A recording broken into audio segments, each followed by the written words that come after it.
इन साथियों, जैसे कि हम Hindi KVS previous year questions के जो सीरीज़ हैं उनमें हम चौथे नंबर सीरीज़ की बात कर रहे हैं। और भी जो इम्पोर्टेंट क्वेश्चन हैं वो आज हम देखेंगे, जो भी हो सकते हैं। वो 15 इम्पोर्टेंट क्वेश्चन हम यहाँ लिए हुए हैं। इनमें से पहला क्वेश्चन है अर्धस्वर है। देखिए जो ऑप्शन जो 4 दिए गए हैं इनमें से कह रहा है कि अर्धस्वर कौन सा है। ऑप्शन फर्स्ट में य व ई उ री ली श्री और श। तो इनमें से आपको सही बताना है।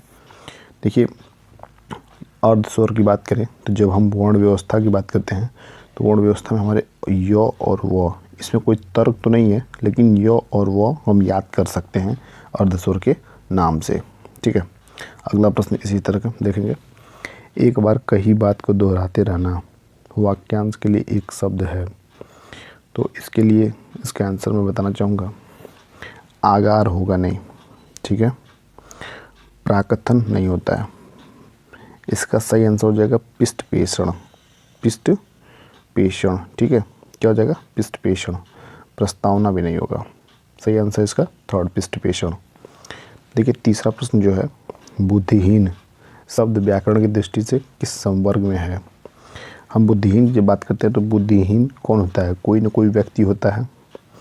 तो व्यक्ति अगर मान लीजिए हम इसको समझाने का प्रयास करते हैं, जैसे बुद्धिहीन लड़का, अगर हम लड़का के आगे बुद्धिहीन लगा दे रहे हैं तो ये क्या है, इसकी विशेषता बता रहा है कि लड़का क्या है, लड़का जो है बुद्धिहीन है। तो इस तरह से बुद्धिहीन जो है वो विशेषण काम कर रहा है। क्या कर रहा है, विशेषण काम कर रहा है। ठीक है, अगला प्रश्न देखते हैं। अगला प्रश्न हमारा चौथे नंबर का है छत से ईंट गिरी वाक्य में कौन सा कारक है। तो इसमें जब आप कारक पढ़ेंगे तो समझ में आएगा कि अपदान से, ध्यान देखेंगे तो कारक में अपदान से होता है। अपदान से अलगाव। छत से ईंट गिर गई मतलब अब जो है अलग हो चुकी है। तो इस तरह छत से ईंट गिरी तो कौन सा है, से है यहाँ पे, तो से जो है वो अपदान हो जाएगा। इसी तरह अगला प्रश्न हमारा है महुर्मी का संधि विच्छेद है। देखिए महुर्मी, ये प्रश्न हर जगह रिपीटेड है, कई जगह मैं इसको देखा हूँ रिपीटेड है, जो केवीएस में भी पूछा हुआ है। तो महुर्मी का सही आंसर आप लोग बताइए। महुर्मी का सही आंसर जो हो जाएगा महाधन उर्मी। देखिएगा महाधन उर्मी। उर्मी देखिए इसमें उर्मी ये वाला ऊ रहेगा और मौ पे छोटी का मानता है, इधर से र की मानता है, ये उर्मी हो जाएगी, महा प्लस उर्मी।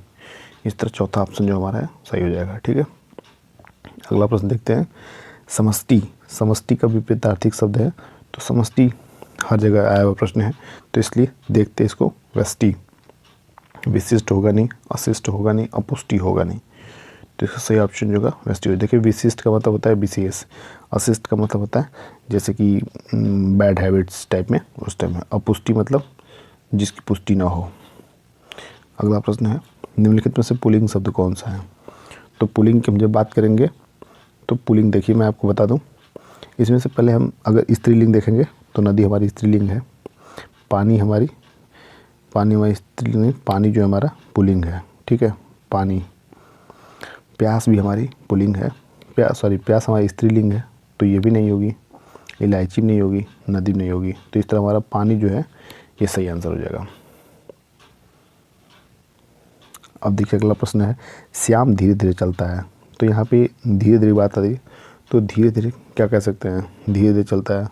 तो धीरे चलना क्या होता है, चलना, चलना, दौड़ना, घूमना। जैसे धीरे धीरे दौड़ रहा है, धीरे धीरे घूम रहा है, धीरे धीरे चल रहा है। तो ये हर हाल देखिए किसी न किसी क्रिया के आगे लग रही है। क्या लग रही है, क्रिया के आगे धीरे धीरे लग रही है। तो ये क्या हो जाएगा, क्रिया विशेषण हो जाएगा। ठीक है, इसी तरह अगला प्रश्न देखेंगे। अगला प्रश्न हमारा 9वें नंबर का है हरियाली शब्द है। देखिए हरियाली, खुशहाली, इस तरह का जितने भी शब्द हैं वो हमारे भाव इससे प्रकट हो रहे हैं। क्या है, भाव प्रकट हो रहे हैं। तो इस तरह जातिवाचक संज्ञा नहीं होगा, समूह नहीं होगा, व्यक्तिवाचक नहीं होगा। अगला प्रश्न है सही वर्तनी क्या है। देखिए इसमें जो ना मैं बता रहा हूँ कि मतलब 90% लड़के इसको गलत करके आते हैं, बार बार देखेंगे लेकिन फिर भी गलत करके आएंगे।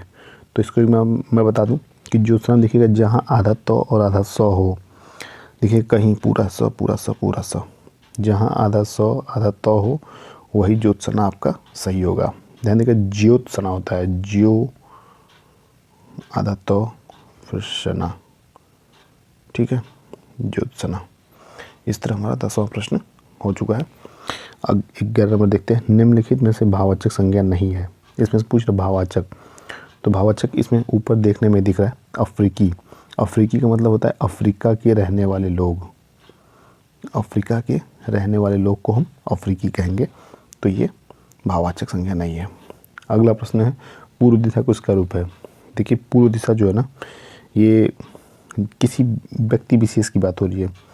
हम पूर्व, जैसे जब भी हम पूर्व की बात करेंगे तो किसी खास डायरेक्शन में बात करेंगे, तो वहाँ ये व्यक्ति की बात हो जाएगी, यानी कि व्यक्ति विशेष की बात हो जाएगी। जातियों ने, जब दिशा की बात करेंगे तो दिशा जाति की बात हो जाएगी, ठीक है। भाववाचक जिसमें भाव हो, द्रव्यवाचक जिसका कोई माप हो, ठीक है। अगला प्रश्न देखते हैं। निम्न में से शुद्ध वर्तनी वाले शब्द का चयन कीजिए। शुद्ध वर्तनी जो है, इसमें ये उऋण होगा नहीं, उइन नहीं होगा, उऋणी नहीं होगा, उऋण होता है, उऋण। अगला प्रश्न है निम्न में से शुद्ध वर्तनी वाले शब्द का चयन कीजिए। तो इसमें शुद्ध वर्तनी देखिए, कैंटीन, यहाँ भी कैंटीन आपको दिखेगा और यहाँ भी कैंटीन दिखेगा, लेकिन शुद्ध हमारा यही माना जाता है। जिस पे कै के ऊपर जो बिंदी रहेगा वही हमारा ये कै जो हो गया, यहाँ पर बिंदी रहेगा, यही हमारा कैंटीन सही रहेगा, ध्यान दीजिएगा, ठीक है। अगला प्रश्न हमारा, और इस सीरीज का आखिरी है।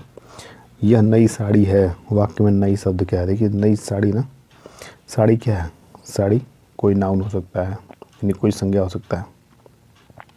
तो ये क्या है, इसमें क्या है, नई लग चुकी है, तो इस साड़ी की विशेषता बता रही है ना, तो इस तरह ये जो हमारा विशेषण हो जाएगा, विशेषण, साड़ी की विशेषता बता रही है, इसलिए ये हमारा विशेषण हो जाएगा। तो ये कुछ इंपॉर्टेंट क्वेश्चन थे जो इस सीरीज में मैंने आप लोग के साथ साझा किया।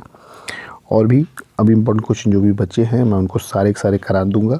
आप इस रिलैक्स रहिए, जितने भी इंपॉर्टेंट क्वेश्चन हैं जो भी आए हुए हैं उनको मैं कराऊंगा। इसके साथ साथ मैं मैथ के भी सोच रहा हूँ कि सीरीज़ लेके आने के लिए। अगर जो लोग इसको देख रहे हो वो ज़रूर बताएं कि मैथ का सीरीज लाना अच्छा रहेगा या नहीं रहेगा। तो प्लीज़ कमेंट में, और फिर आप अपना पढ़ाई अच्छे से करते रहिए। फिर अगले क्लास में मिलते हैं, तब तक के लिए टाटा बाय बाय।